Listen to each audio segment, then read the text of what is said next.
I'm Rip Esselstyn, and welcome to the Plant Strong podcast. The mission at Plant Strong is to further the advancement of all things within the plant-based movement. We advocate for the scientifically proven benefits of plant-based living and envision a world that universally understands, promotes, and prescribes plants as a solution to empowering your health, enhancing your performance, restoring the environment, and becoming better guardians to the animals we share this planet with. We welcome you wherever you are on your Plant Strong journey, and I hope that you enjoy the show. I'm Rip Esselstyn, and I want to welcome you to another episode of the Plant Strong podcast. If you believe in divine purpose, then get ready for an important conversation today. For those who aren't familiar, the Daniel Fast is a scripture-based program that chronicles the story of Daniel from the Old Testament who refused to eat the king's diet of rich, meaty, and indulgent-laden food. Instead, he subsisted and thrived on vegetables and water, or what we may refer to these days as a whole food, plant-based diet. This was inspired to not only deepen his faith, but also lead to better health and strength. Today, modern-day Daniel fasts are conducted all over the world, and that's what brought my two guests together.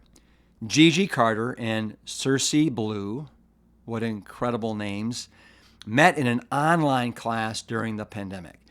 They quickly realized that their commonalities of using the power of faith to improve their health and the health of others was something super special.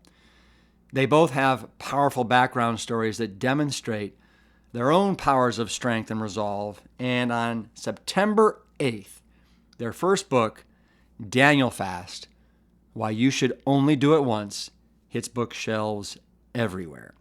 And I am thrilled to announce that Gigi and Cersei are two of our Brock Star chefs for this year's Plant Stock that takes place September 22nd to the 24th. If you want to learn more and register for Plant Stock, simply visit plantstrong.com, click on the menu, and scroll down till you find 12th Annual Plant Stock. Now, here to talk about their journeys and their Daniel Fast resources are my special guests, Sersie Blue and Gigi Carter. All right, I am here today with Gigi Carter and Sersie Blue, and this is a thrill having you guys on the Plant Strong podcast. And you guys, what I love is you guys have a very unique style and platform to get all things whole food plant-based out there into the world. And so I want to dive deep with you guys about that. So, but first, I need to know more about each one of you because I know very little. So why don't we start with Gigi, only because Gigi is from Cleveland like I am, and I've got a little bond like that. But Gigi Carter, let me ask you this before you answer the question about Cleveland. Is your real name Gigi or is it Genevieve? No, it's actually Geraldine. Geraldine, yes. Yeah. So not the Flip Wilson Geraldine, just regular Geraldine. All right. Geraldine. My age. Right. So were you born and raised in Cleveland? I was born and raised in Cleveland, Ohio. Went to high school there, college, graduated from John Carroll University, Cleveland State for my MBA. So I was in Cleveland for quite a while before my corporate career took me outside of Cleveland. And where are you today? I'm on Orcas Island in Washington State, so Pacific Northwest. Boy, you couldn't get farther away from Cleveland if you tried. I know, right? Wow. Is the weather, is it nice there? It is. I mean, it's kind of chilly and rainy and overcast, but for us, it's nice. So, but maybe not for everybody. Yeah. Well, do you miss Cleveland at all? I do. My family's still there, so I do go back there usually about once a year to visit. And, it's kind of nice going back there, just to hang out with family, friends, and just reconnect with people. Yeah. Yeah. Well, I don't know about you, but I love Cleveland. People give it a bad rap. They say it's the mistake by the lake and, all that other stuff. But I think when you're there, you know what a rich culture it has, the arts, the sports teams, Mentor Highlands, the lake. I mean, it's a pretty cool place. Yeah, I would agree. Very good. All right. So I'm going to stop there. Cersei Blue, is that your name? Cersei Blue? What a crazy, wonderful name. Yeah, that is my name. Yeah. Wow. And so Cersei, where you didn't grow up in Cleveland, did you? No, actually, I was actually born in Toronto, Ontario, and I moved to the United States. I live in Georgia and Florida at the same time. I'm right on the border of Jacksonville, Florida. So, yeah. Gotcha. Yeah. And so how is it that you guys got to know each other? So like, somebody in Washington State on an island, Orca Island or something like that, and then somebody in Georgia. How'd you guys cross paths? Yeah, well, it's quite interesting. We actually met during the pandemic. We actually met online. I had a podcast at the time, and Gigi had a YouTube channel. And we just organically, someone reached out to me and said, "Hey, we'd love to come on your show." And Gigi and I connected, and we really hit it off. And then I went on her YouTube channel and I told her my story, and we were like, wait a minute, we were both kind of connected on the issue that at the time, this was in the middle of pandemic, a lot of the statistics were coming out that people with comorbidities were dying at higher rates of COVID, and this was even higher in the Black community.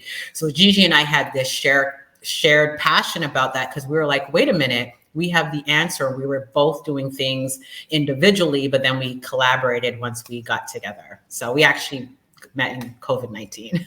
Right.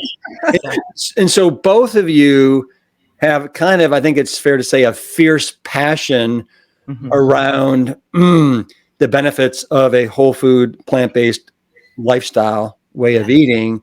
I'd love to know, why don't we start with you, Cersei, and then go to you, Gigi? But so what was that journey to plants? How did you find that?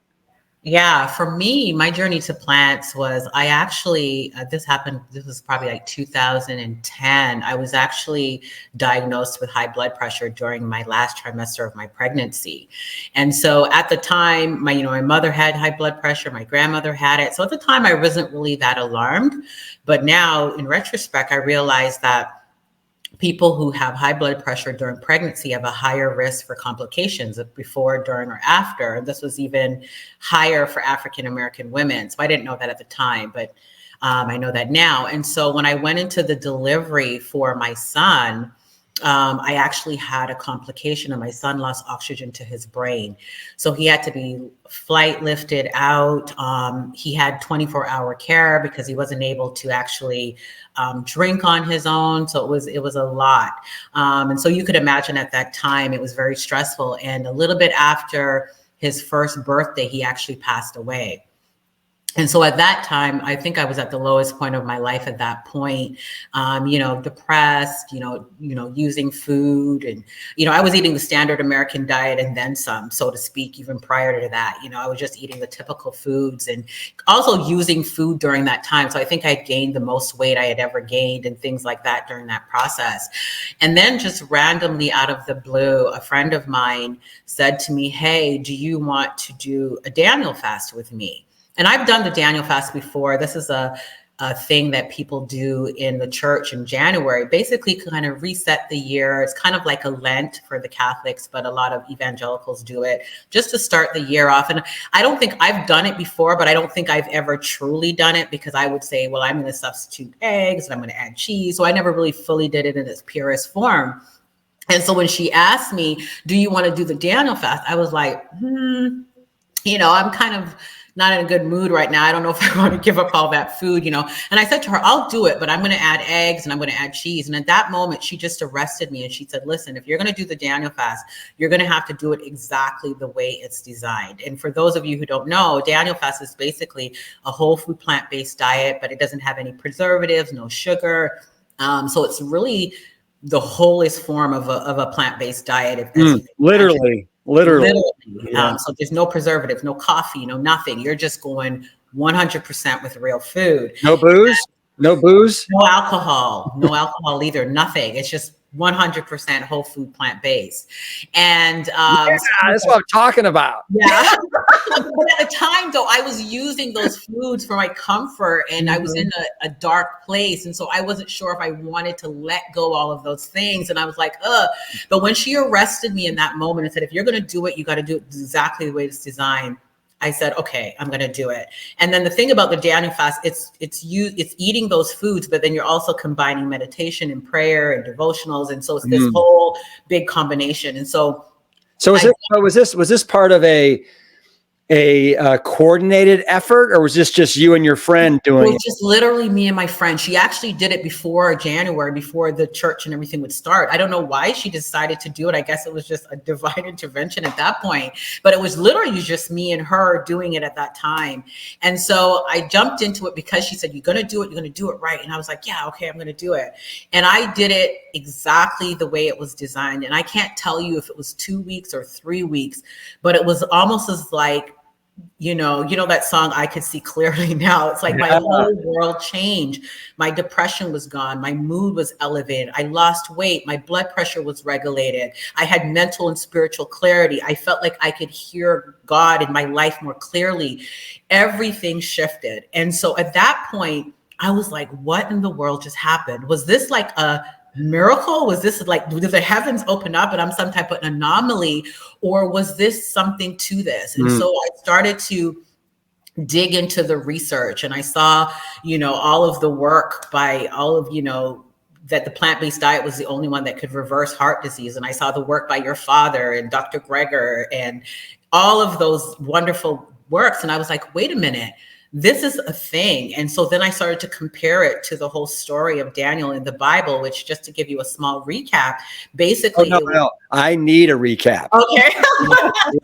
And so then I started to pretend that I don't know anything. Okay, I will do that. And so then I started to dig into this story of Daniel, and I realized that, wait a minute, Daniel and his 3 friends were basically invited into the king palace to basically be trained in linguistics and all this other stuff.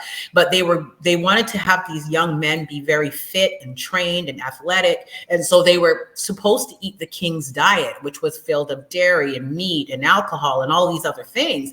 But they said, we're going to refuse the king diet. We don't want to eat this thing. And they said, if you give us 10 days where we're just going to eat plants, we'll put it to the test. And if we're inferior to our peers or anything like that, fine, we'll go ahead and eat the king's diet. And after the 10 days, what they found out, that Daniel and his friends were 10 times healthier and physically stronger than everybody else that was eating the king's diet. And so this is where the modern day church got this inspiration to say, hey, we want to eat like Daniel so that we could be 10 times healthier. And so I realized, wait a minute, there was a connection there that, Dr. Greger says that Daniel fast was the first clinical study of the plant-based diet, And so I realized there was a connection between honoring my body and my faith and eating foods that were serving me. And so then I totally went on a mission to help people connect their plate to their faith and their food. And I've been on that mission ever since. So in the scripture with the Daniel's diet, how do they refer to plants? Do they say it says pulse, but when you look into the Greek meaning, it talks about basically herbs, plants, just anything that grows from the earth, seeds, nuts, and all of that. Yeah. And so were you already a spiritual person?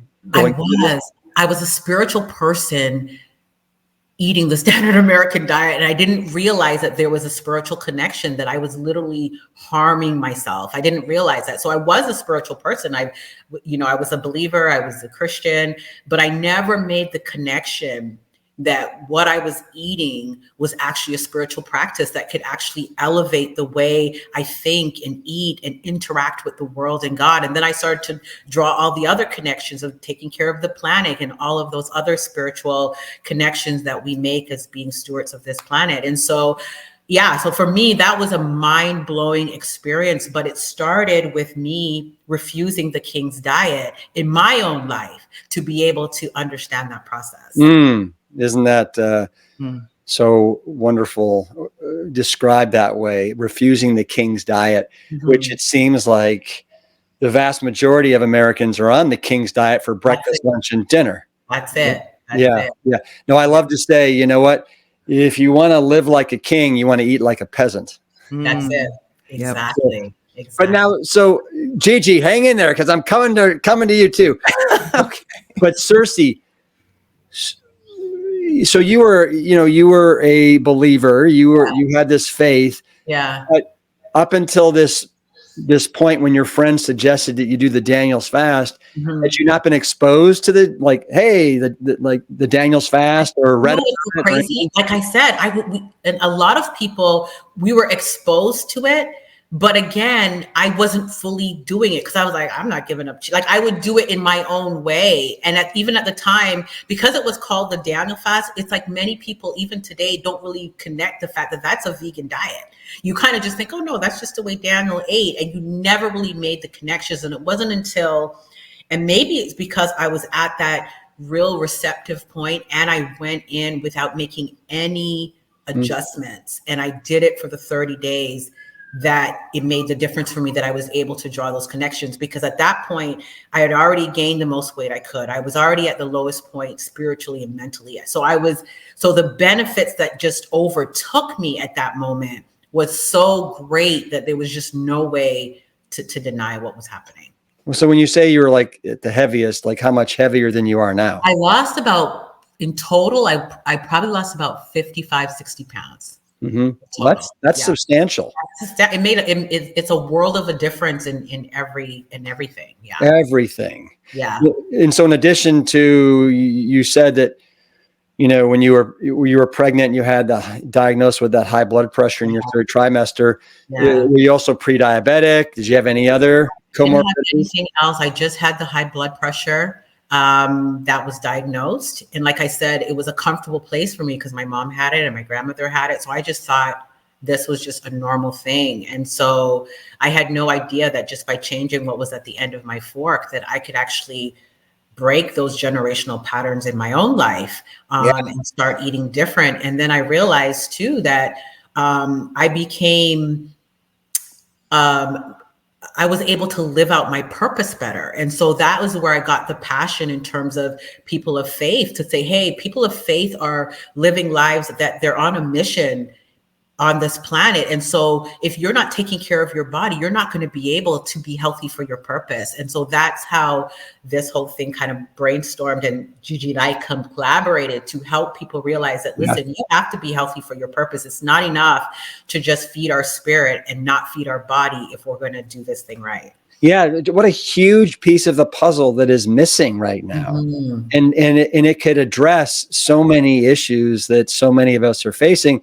Especially, I mean, if you guys have the statistics better than I do, but it's something like, I think 80 to 85% of Black women in particular, I think, are considered overweight or obese. Is that what you guys have heard? Yeah, that is correct. And one of the things that we also correlated was that 80% of Black women say faith is very important to them.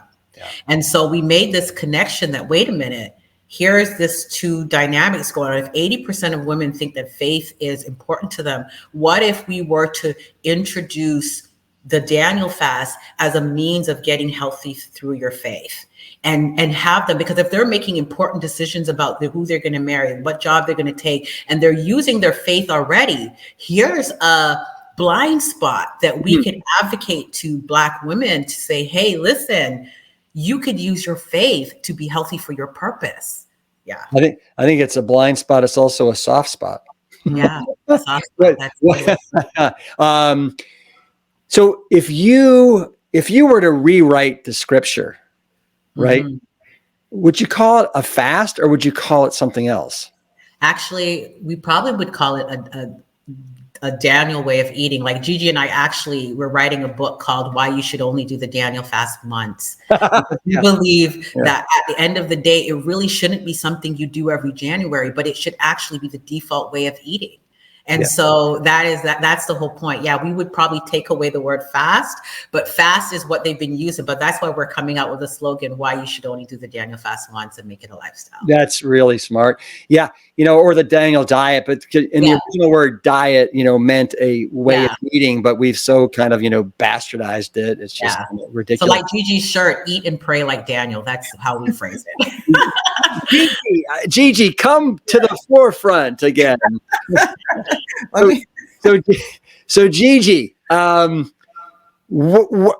did you find your passion to plants? Because I'm wondering if it was somehow through Cleveland or it had nothing to do with Cleveland. Actually had nothing to do with Cleveland. I actually adopted a whole food plant-based diet when I was living in Jackson, Mississippi. Of all places. Of all places. And there wasn't a Whole Foods there at the time either. So it was in a very unusual place. And my journey started back actually in 2007 when I was living in Houston, Texas.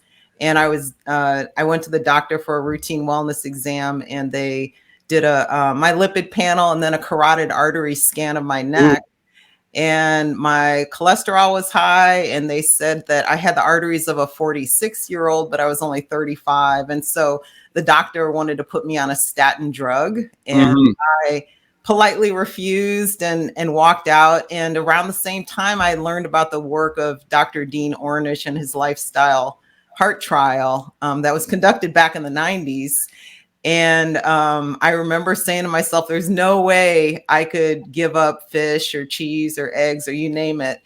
And so I had this limiting belief that I literally couldn't live without these foods, which, looking back is like ridiculous, but that's where my headspace was. And I did what I thought was the next best thing was I followed what the government said was a good diet. Okay. Yeah. Silly me. So I basically for about 5 years, my cholesterol went from basically horrible to borderline bad and stayed there for about 5 years. And I knew I was kind of a ticking time bomb just because, the number one killer of women is heart disease as well as men. And I remember getting to a point where I was starting to put on weight. My energy level was dropping. And I decided to experiment with some cleanses that a friend of mine was doing. It's this weird cleanse with cayenne pepper and maple. It's called the Master Cleanse. Master Cleanse, yeah. With lemonade, cayenne pepper, and maple syrup and distilled water. Crazy. So you're supposed to do it for 10 days. I lasted for 5. But I noticed, because I had done it a few times that year, and I think this was 2011. And I remember noticing that I think it was after the second or third time that I felt best when I was eating what they called a transition diet, which was basically, vegetable broth, fruits and vegetables. You're supposed to do that for a couple days before you go back to your quote unquote normal, healthy way of eating. And I just remembered, wow, I really feel great just eating vegetables and fruits and broth. And I decided after coming back from vacation in 2012 that I wanted to go vegetarian. So at this point, I still couldn't give up the cheese, like a lot of people say. No, that's the dairy crack. Can't give up the dairy crack. So over 6 months, I transitioned to a vegetarian diet, and it was July of 2012. So I was really vegetarian for about 1 month because I said I claimed to be a vegetarian June of 2012. And then July of 2012, I watched a couple documentaries, one of which was Forks Over Knives. And the other one was Earthlings. And I just remember going into the kitchen and telling my husband, hey, I'm going vegan right now. And so that was it. I mean, it was. And how did he respond to that? He actually said, okay, I'll do it with you. I mean, he was ready to do it. I think he was actually ready before I was ready, which is kind of interesting now. He was kind of in a pescatarian diet mode, for a while. And then, he was kind of ready to just go all in because he knew the studies, he knew the data. So that was it. And we never looked back. And so I've been whole food plant-based since July 2012. And so you're July 2012. And Cersei, when did you start? I'm 2010, 2011. Mm-hmm. Gotcha. And Gigi, did you used to be, I read that you used to be like an avid cyclist. Is that right? I am an avid cyclist today. I actually started bike racing at 42. It was after I adopted my plant-based lifestyle because I was never, in high school, people that knew me from high school, they're just like, Gigi, you're an athlete, because they know me as a couch potato. Like that was Gigi the couch potato. So I just had all this energy and started cycling and running. And yeah. Well, now you're a racing sweet potato. Exactly. No more couch potato. No more couch potato. And so what about you, Gigi? Have you always been a religious person? I would say I never described myself as religious. I've always been a Christian, was very active in my church for a good part of my young adult life. And then I would say that my focus when I started working for corporations and moving around the country, I kind of lost that connection with my church. And not really, being grounded in a church per se. Mm-hmm. But I will have to say that I owe a lot to Cersei and this divine intervention that happened, because one thing she didn't mention that I'll just share right now is that I found out a year after we started working together that her son passed away on my birthday. Mm. And that connection was kind of like, it just solidified to me that it was God bringing us together. And we're in 3,000 miles apart, meeting through Zoom in a pandemic. And then it just all unfolded in a very natural, meant to be kind of way. And so she has really helped me to mature as a Christian. Mm. And so, I'm forever grateful for that. And I'm trying not to start crying on your podcast, but it's definitely a spiritual connection here. Oh, I can feel it. Yeah, it's really powerful.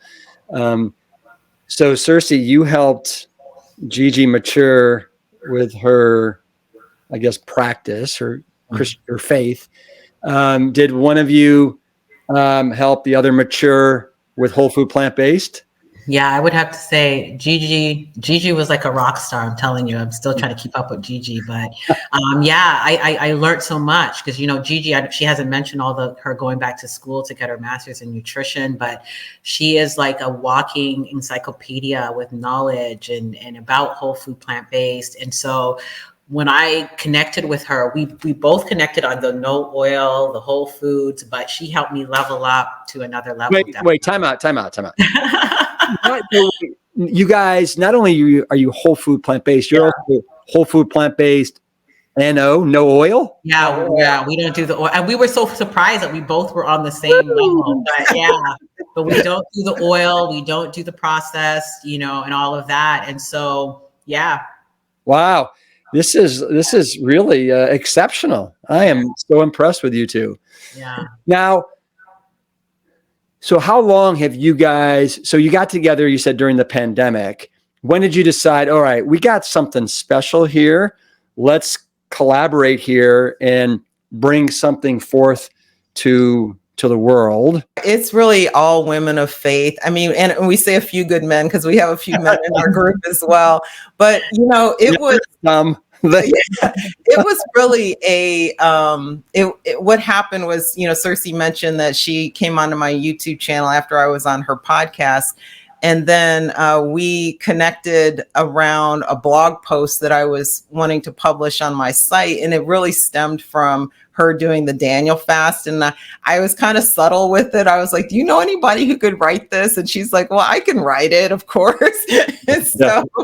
So she wrote this article that was basically outlining how you can use the Daniel fast as a jumping off point to a plant-based lifestyle. And so I was on my bike trainer working out, probably on a Zwift ride or something. And I started looking at my phone, looking at the article after it had already been published. And it just hit me. I was like, this could really help a lot of women, And so I reached out to her. I sent her an email saying, hey, would you like to collaborate and create something around this? And she said, yes. Like, she responded like instantly. And that's what happened. I think it was June 2020 when we were corresponding and made this happen. But so it's coming up here on 3 years. Wow. So you guys, have you incorporated and you've got a, business and all that other stuff? And yep. Good. You said something, I can't remember if it was Cersei or if it was you, Gigi, but one of you said something that, you both, when you were starting this, were like, oh, I'll do the Daniel's fast. Cersei, you said this, but I want to do some eggs and I want to do some cheese. And your friend was like, nah, you got to go all in. And Gigi, you were like, yeah, I don't want to give up my cheese or this and that. And it's amazing how we have these, I think you said it, Gigi, these limiting beliefs. Mm-hmm. Are you finding when you're bringing people into the fold and counseling people and putting them through your Daniel's plate, what is the biggest food that you have to overcome because people have these limiting beliefs that they could never give up this? Yeah. So we have a 5-day Healthy Christian Woman boot camp. And I will tell you that when we put people through our program, it's interesting because they start, they're making a connection now between their food and their faith. And then it becomes less a matter of like giving up a specific food. But I'll say that when people are struggling, like it's more around things like sweets, like processed foods, not necessarily the cheese per se, but it's more around the processed junk foods or the comfort foods that people were going to ease their emotional pain or their stress. And whatever that food was, it could be potato chips, which is vegan, we know, but potato chips, could be, Twizzlers, it could be donuts, cookies, pies. And what we help women do is help them to understand that they're going to food that's not necessarily going to solve their problem, but instead going to God, because we have this thing around, using food as an idol. And that's a huge issue, especially if you're a woman of faith, because you want God to be the center of everything. That is who you go to for comfort. If something's stressing you out, that and Cersei could talk way better about this than me, but that is really at its core kind of the problem with emotional eating. Is you're trying to replace, you think the food's going to solve the problem, but it doesn't. It makes it worse. And you go to it for comfort where you could be going to God. And so we help people make that connection. And then Daniel's Plate is the vehicle with which we, deliver recipes for people to go to eat that healthy lifestyle. Yeah. Yeah. Cersei, anything you want to add to that? No, she said it well. I mean, and it becomes, what happens is we help the women realize that if your why is about just losing the 10 pounds to fit back into the dress, you might end up, and I've been there, going through this vicious cycle of lose and gain. But what we help the women to do in our program is to be healthy for your divine purpose, that you're called, everyone is called to do something here on this planet.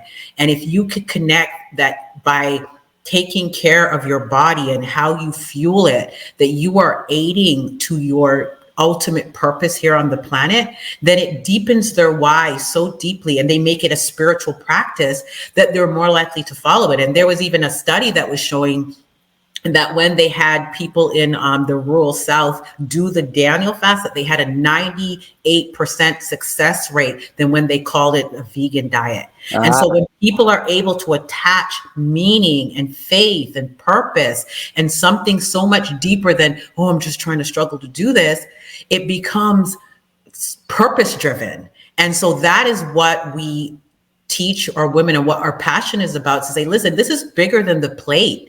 This is about your purpose. And that is how we bring the message. And that's what resonates. And that's what keeps it deep. Yeah, beautiful.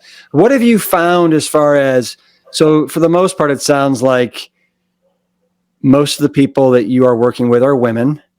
You've got a few good men. So when these women go back home, and if they have a partner, let's say they're married, and the man is like, what? No, we're not doing that. I need my, my burger and my steak. How do you equip them to deal with these belligerent men?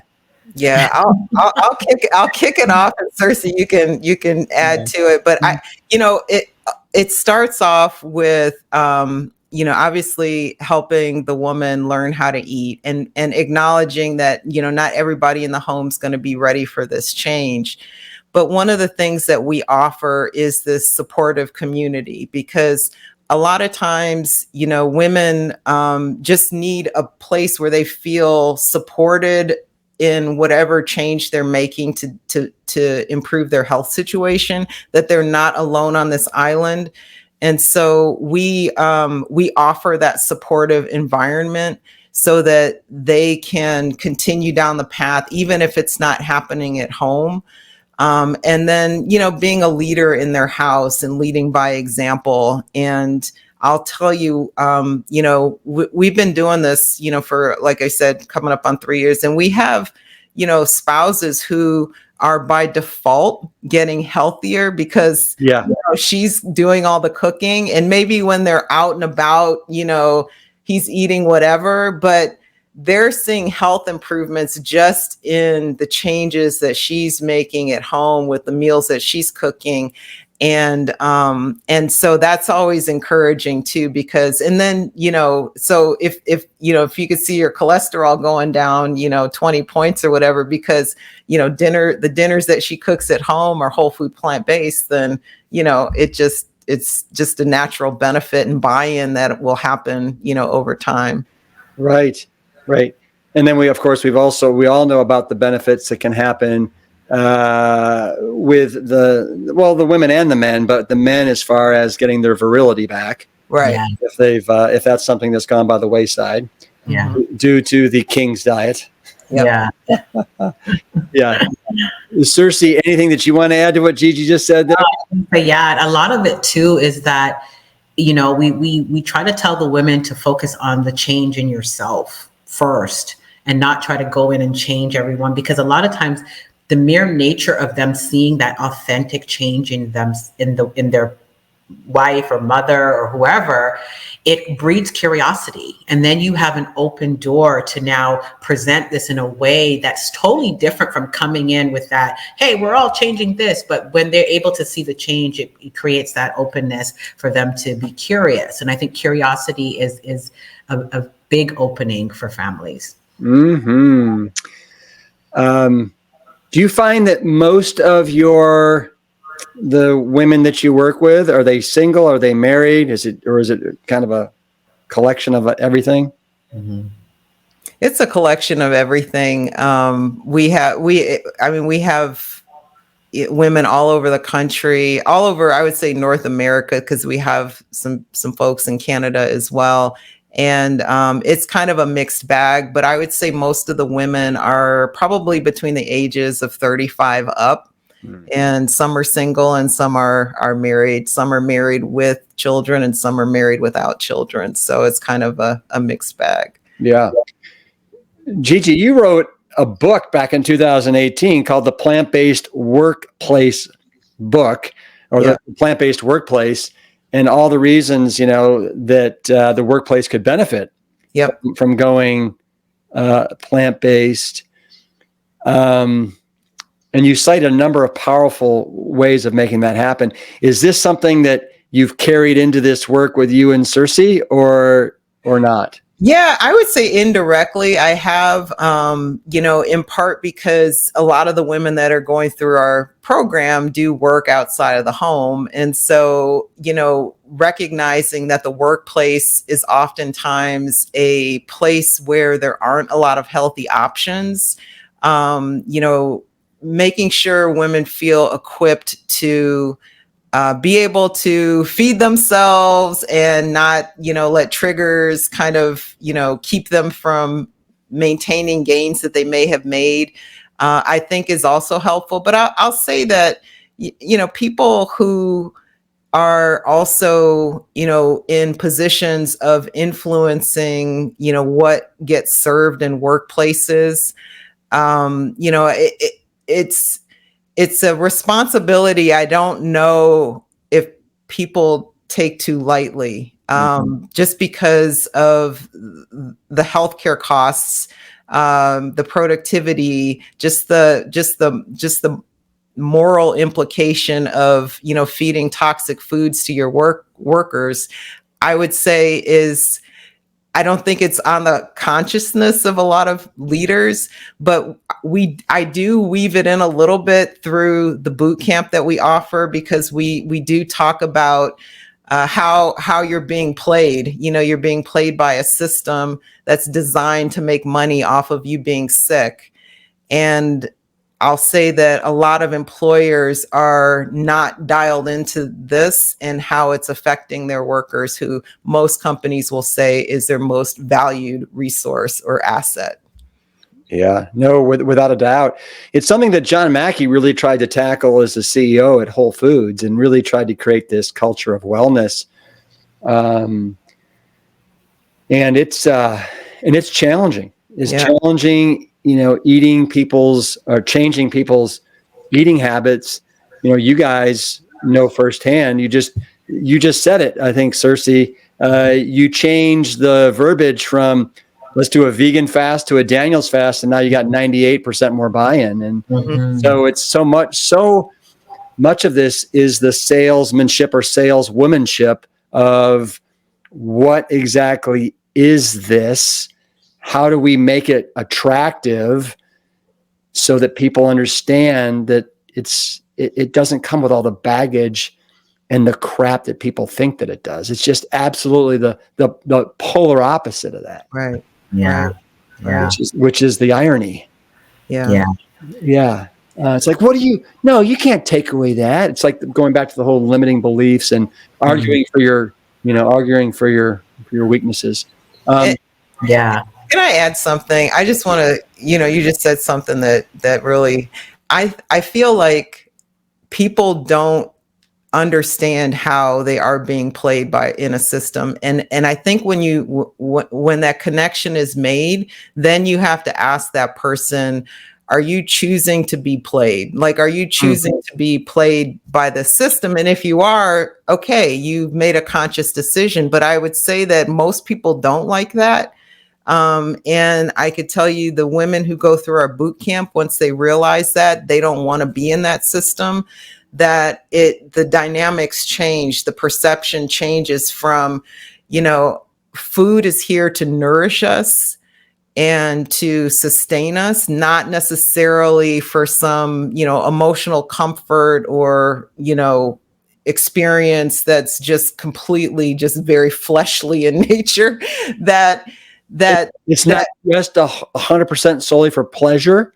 It's like, and when you realize that the food is designed to tap into that hedonistic desire, of being high in fat, high in sugar, high in salt, And you realize that it triggers this dopamine cascade in your brain on purpose, that they hire these very smart people from these very important top schools in the country to design that food specifically for that purpose, and that you have been hooked and hoodwinked and tricked into eating it. And then that then translates into you being diagnosed with type 2 diabetes, and then having to go through kidney dialysis. When you start threading it all together and you see how that all links back, then you start to realize, wait a minute.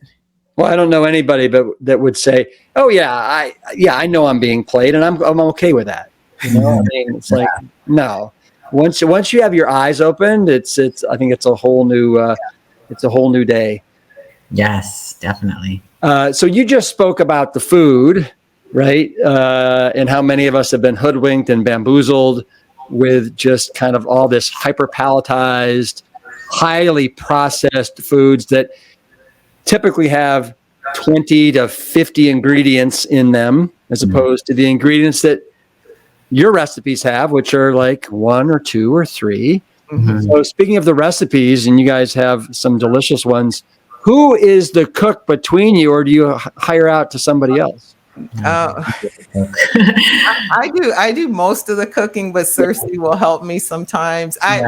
My husband is kind of my taste tester, so he's the designated taste tester in the house. But we kind of collaborate on recipes. Cersei will like either send me something that she's made that's super yummy and fits in, with kind of what we're trying to do, and then I'll remake it and do the photos and everything. Other times she'll send me something like, Gigi, figure out how to make this. It'll be something like a reel she found on Instagram or TikTok. She'll like, figure out how to do this so it's healthy. So we get some of those too, but yeah. That's good.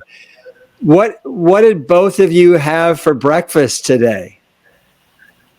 I had rolled oats. They were just cold oats with, I took a whole Fuji apple and diced it up. And then I added some kiwi. I started eating kiwi with the skin on, like the furry kiwi, which I was like, okay, I'm going to do this. I know there's more nutrients in the skin. I'm like, I'm going to do it. So I got some really nice organic kiwis at my local store here.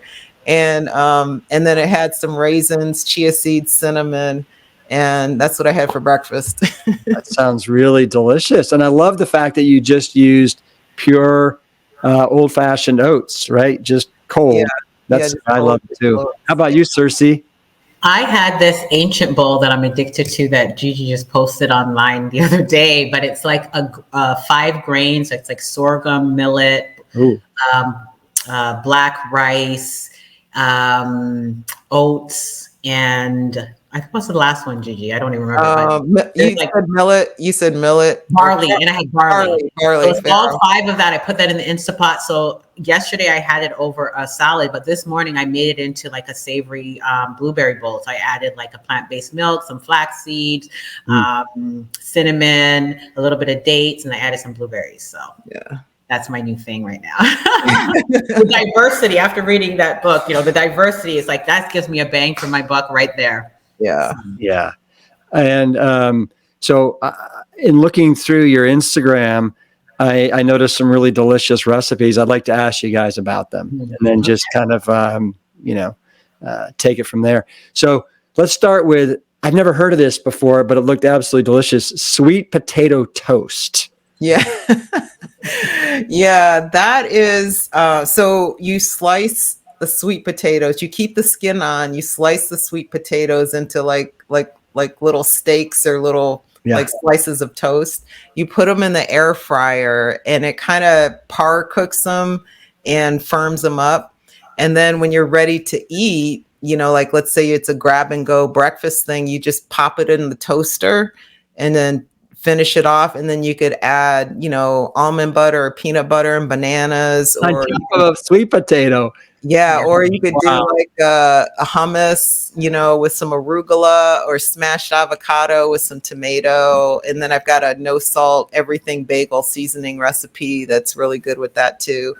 So it's just a fun way to, just something to mix it up, because a lot of times we do a lot of oats and porridge and stuff, which is great. It makes me feel good and keeps me satisfied, but it's also fun to just mix in some toasts every now and then. So. Yeah. Do you guys ever do, like on the weekends, for example, pancakes or waffles?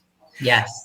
I do it usually for Easter. Like I did it for Easter or like some holiday, but most weekends I don't. It'll be whatever I'm recipe testing.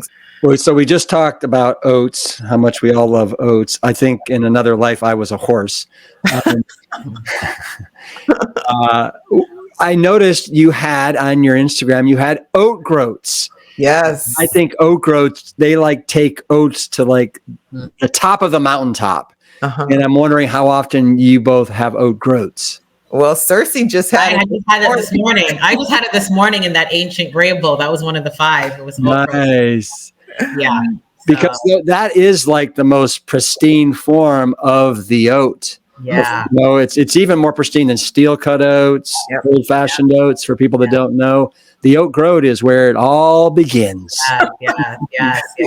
The OG of oats. Another source of oats for sure. Yeah. So I noticed you guys had a roasted chickpea dish with no oil, of course. Mm-hmm. Can you tell me how you make those roasted chickpeas? You just put them on parchment paper and bake them with spices, or what? Yeah, it's super easy. Yeah, you just sprinkle the seasoning, the spices on them. I think there's cumin, maybe a little cayenne, some other seasonings, and then just spread them out onto a baking sheet, a parchment lined baking sheet, and just bake them. And they come out great. They're a great snack. How do you get the spices to stick on the chickpeas? Usually, I mean, there's just the natural water, that's on the chickpeas. So when and a lot of times we do, canned, but, you could certainly make your own in the Instant Pot. But, they start off with having a little bit of water on them. And so you just kind of, before you put them in, while there's still a little water on them, you just kind of shake them in a little bowl with some seasonings, and it sticks. Most of it sticks. There's some of it falls off, but a lot of it does stick. Yeah. I also noticed a cauliflower steak. I'm a huge fan of cauliflower. I think it's so versatile. It really is, for the most part, considered a cruciferous green leafy vegetable, right? To kind of make help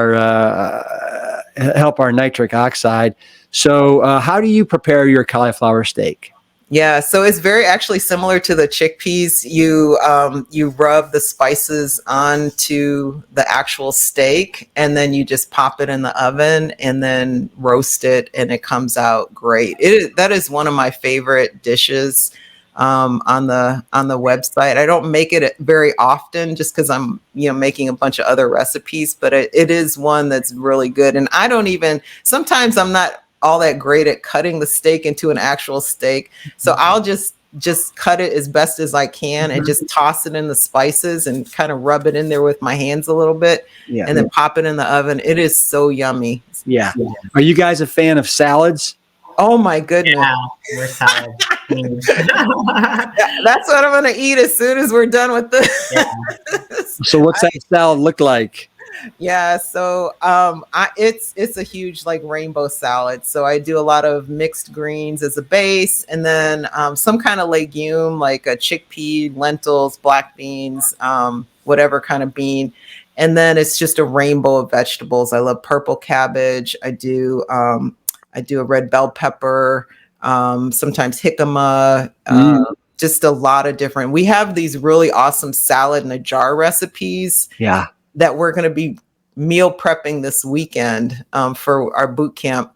And they are just phenomenal. Everybody that eats them loves them because you just get all these layers of goodness in a jar, and you just shake it up and then pour it onto a bed of mixed greens. So your salad ends up being like huge, like as big as almost a mixing bowl. And for some people, that's their main meal for the day.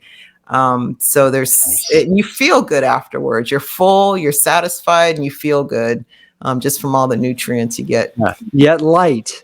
And the thing that gets me with salads is I would love to eat a huge salad every day. Mm-hmm. But what to me makes the salad is the dressing. Do you guys have a particular dressing that you're fond of?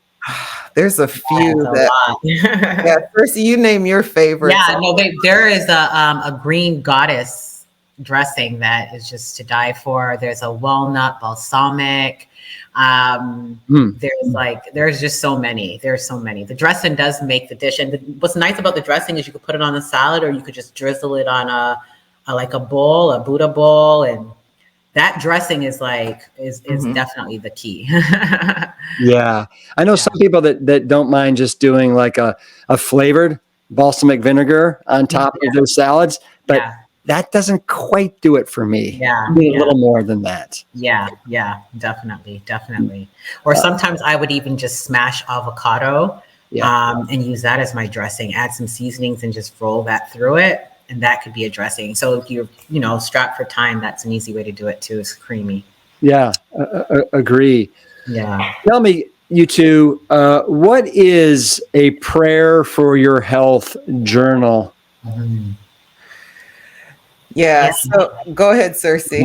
Okay. The prayer for your health journal, I guess, is basically, it's just the devotionals. What we do is that when somebody is doing the Daniel fast as a jumping off point, we actually give them nutritional information and scriptures regarding their health that's from the Bible, so that they could actually not only just eat the food, but build up mentally and spiritually around the concept. So we'll use biblical verses that talk about edifying your body or eating well, and we'll use nutrition facts to talk about just little nuggets in that journal as well. So somebody will do the Daniel fast from a different perspective about edifying their health.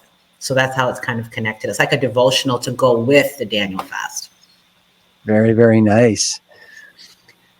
Gigi, Cersei, this has been really enlightening for me in a number of ways. I think it's so poetic that you two met a couple years ago, and what you guys are doing. It's absolutely wonderful, and I want to thank you for all the lives that you're helping and saving through your passion and through your work. Well, thank you for all you're doing. I mean, you inspired us. I mean, we're big fans. We're like, and just having this platform for us to be able to share what we do. We're very grateful to you for that. Yeah. So before we close out, any last words you guys would like to impart, or like let everybody know where we can find you? Well, you could find us. We are at healthyformypurpose.com. When you get there, you can find all of the ways you can connect with us. We're on Daniel Fast, A Bridge to Healthy Living on Instagram. We also have a podcast called Healthy for My Purpose Again. So if you go there, you can attach to our meal prep, our boot camp, the upcoming book, which is Why You Should Only Do the Daniel Fast Once, and our 4-week program of the Daniel Fast, A Bridge to Healthy Living. So we're just excited about that. Yeah. When is that book coming out, or is it out? It is actually coming out this fall, but we're going to start pre-sailing and bringing it out probably this summer. But so you can look out for that. Why You Should Do the Daniel Fast Once. Wonderful. Yeah. All right. Well, you guys, can I get a Plan Strong fist bump on the way out? Yeah, there we go. Boom. Keep it Plan Strong. Yes, Plan Strong. The best way to live out your divine purpose with excellence is to be healthy. Gigi and Cersei are living examples of using their power of faith to improve their health and providing education and inspiration for others who are also on a faith and health journey. For more information on their workshops and their new book, Daniel Fast, Why You Should Only Do It Once, visit healthyformypurpose.com. And don't forget, they'll be sharing and cooking a few recipes at this year's 12th annual Plant Stock celebration, and you do not want to miss out. Thanks so much for listening, and always keep it Plant Strong. Thank you for listening to the Plant Strong podcast. You can support the show by taking a quick minute to follow us wherever you listen to your favorite podcasts. Leaving us a positive review and sharing the show with your network is another great way to help us reach as many people as possible with the exciting news about plants. Thank you in advance for your support. It means everything. The Plant Strong podcast team includes Carrie Barrett, Lori Kordowich, Amy Mackey, Patrick Gavin, and Wade Clark. This season is dedicated to all of those courageous truth seekers who weren't afraid to look through the lens with clear vision and hold firm to a higher truth. Most notably, my parents, Dr. Caldwell B. Esselstyn Jr. and Ann Cryle Esselstyn. Thanks for listening.